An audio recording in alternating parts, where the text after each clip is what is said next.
अस्सलाम वालेकुम। डॉक्टर अकील जावेद एक दिन एक प्रोग्राम के साथ आपकी खिदमत में हाज़िर हूँ।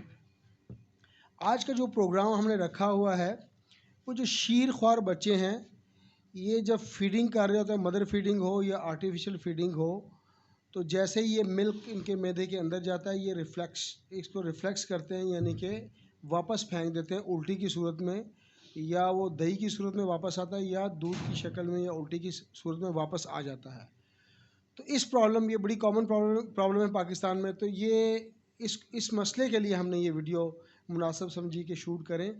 जैसे ही मिल्क को सॉलो करते हैं तो उसी को वापस फेंक देते हैं। इसके लिए एक बेहतरीन मेडिसिन आपकी स्क्रीन पर इसका नाम आ रहा है एथूज़ा। एथूज़ा बेसिकली प्लांट किंगडम की मेडिसिन है, बिल्कुल भी मतलब ख़तरे से पाक है, चूँकि पौधों से बनी हुई है।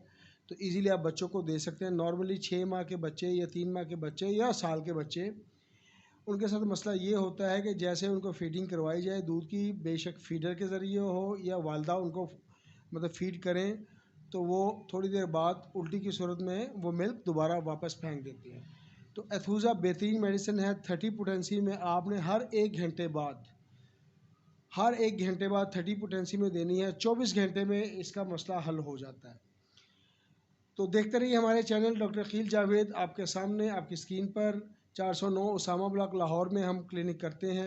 अगर किसी का कोई मसला हो तो व्हाट्सएप की सूरत में, फ़ोन की सूरत में या क्लिनिक पे विज़िट कर सकता है। अगर आपको हमारी वीडियो पसंद आई है तो इसको लाइक करें, इसके बेल आइकन को क्लिक करें और शेयर करें। अगर नहीं पसंद आई तो हमें बताएं कि इसमें क्या मसला है। कमेंट सेक्शन में आपका इंतज़ार रहेगा। डॉक्टर अकील जावेद।